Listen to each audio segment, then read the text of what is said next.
Hi, everyone, and welcome to the State of State Schools podcast. I'm your host, John Stamper, Christian author, former homeschooler, and former public school teacher. Once a week, I'll give a quick recap of the most important headlines in education and pull back the curtain on what's really happening in our kids' schools. If you're a teacher, parent, or homeschool family, this podcast is for you. Thanks for listening, and let's get started. Well, hello, everybody. Welcome to episode number 60. In this episode, there's really only one thing that I want to discuss, and that's the increasing efforts to control and regulate home education or homeschooling.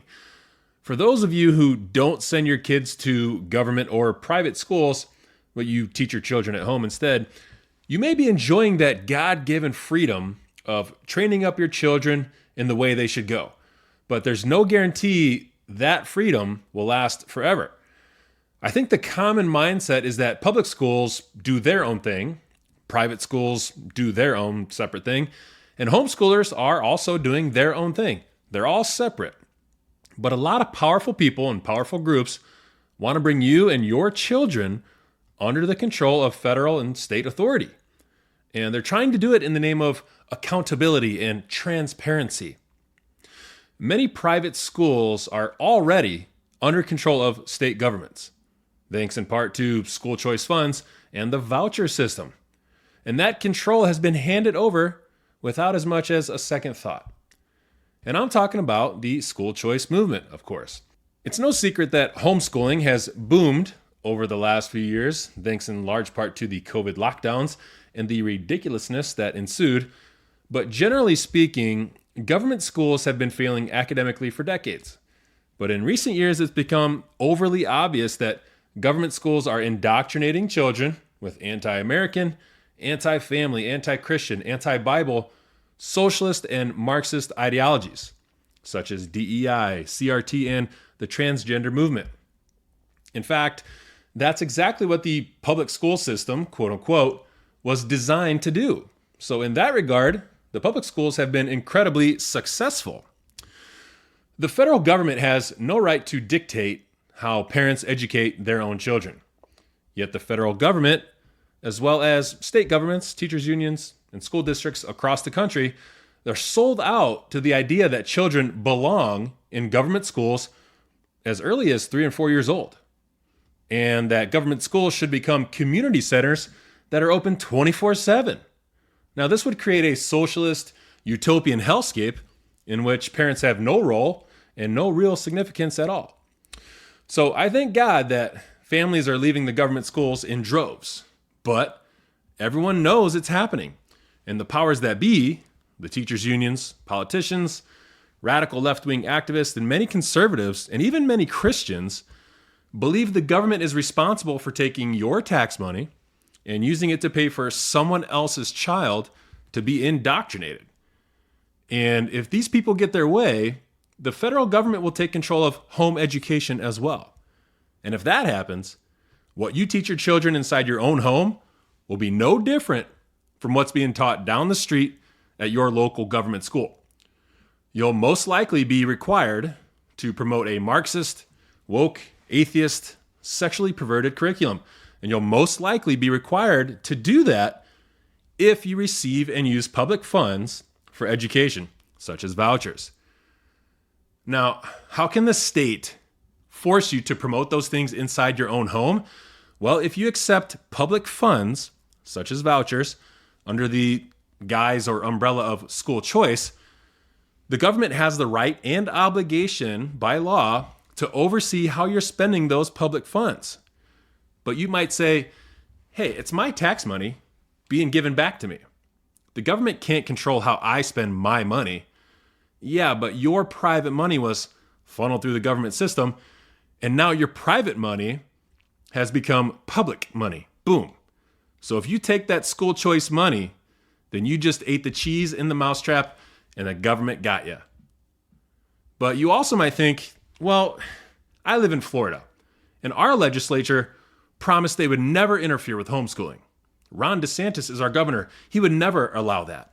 So they can't control what's taught in my home. Well, okay, let me ask you, how much do you trust your government?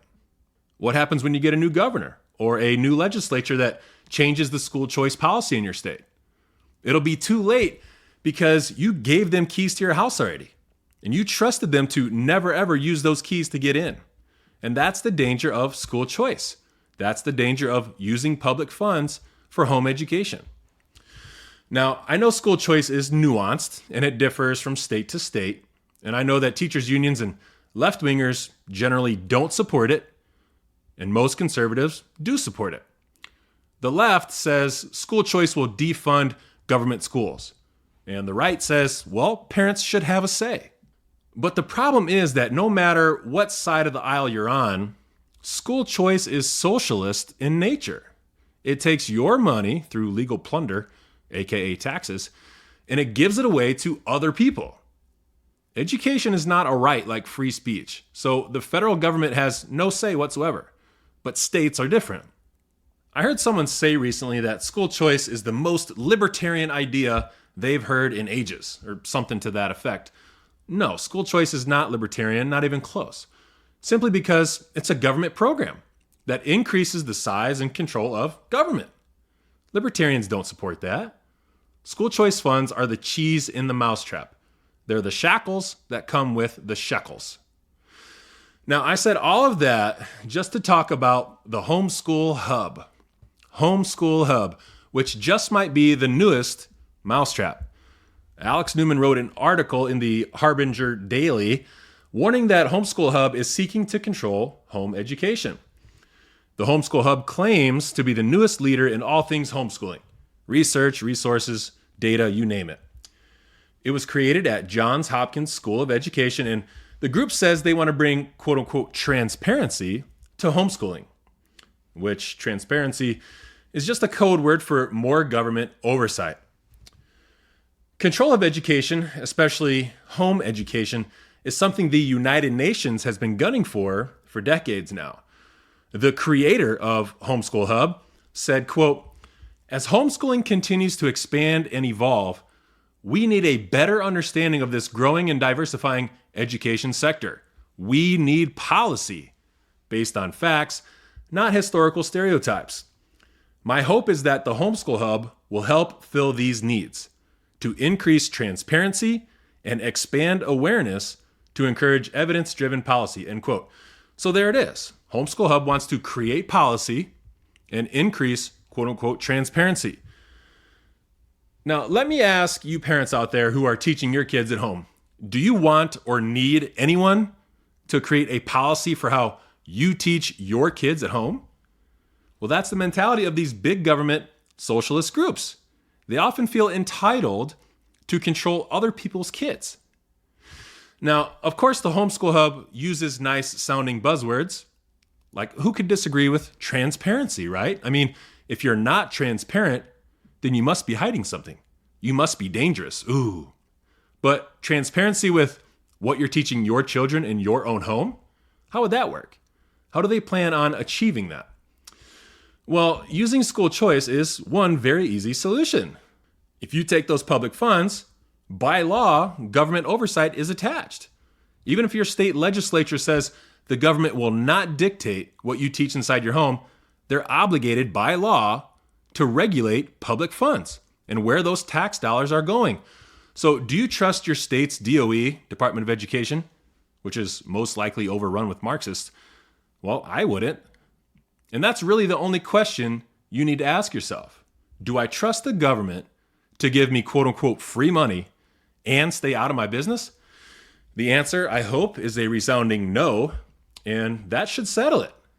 So, my suggestion is to say no to school choice, say no to tax-funded vouchers, and be aware of groups like the Homeschool Hub, which seek to bring home education under their control, even with nice-sounding words like transparency and education freedom. And as always, do your own research. Start with God's Word, then perhaps the Constitution, and perhaps some history books. Story number 2. Jessica Tapia was a PE teacher and coach in California who was fired last January for refusing to use preferred pronouns with children and for refusing to lie to their parents about their child's trans identity, Also for refusing to allow boys into the girls' locker rooms. Jessica said that as a Christian, she cannot comply with her school's policies, which required her to lie. Soon after Jessica was fired, she filed a lawsuit against her former employer, and just this week reached a settlement worth $360,000. Since leaving her teaching career, Jessica has become an outspoken advocate for parents' rights and protecting children, as well as standing on the truth of God's word. Jessica said, quote, "From the second that I was pulled into my first meeting with the district, I knew this was some serious spiritual warfare and just a battle on truth that we're seeing across the nation, especially in education and in and around children," end quote. Jessica's settlement sends a clear message to schools around the country that if you try to deny free speech or the freedom of religion and try to force woke ideologies on teachers and students, you'll likely end up paying for it big time, to the tune of hundreds of thousands of dollars even. So thanks to Jessica's courage and her obedience to God's word, as well as her absolute refusal to lie to children and their parents, a major precedent has now been set. Jessica has also partnered with Advocates for Faith and Freedom to create an initiative called Teachers Don't Lie, which provides teachers of faith with resources on their constitutional rights. Well, that's all I have for you in this episode. Thank you for listening. That's the State of State Schools. Take care, everybody.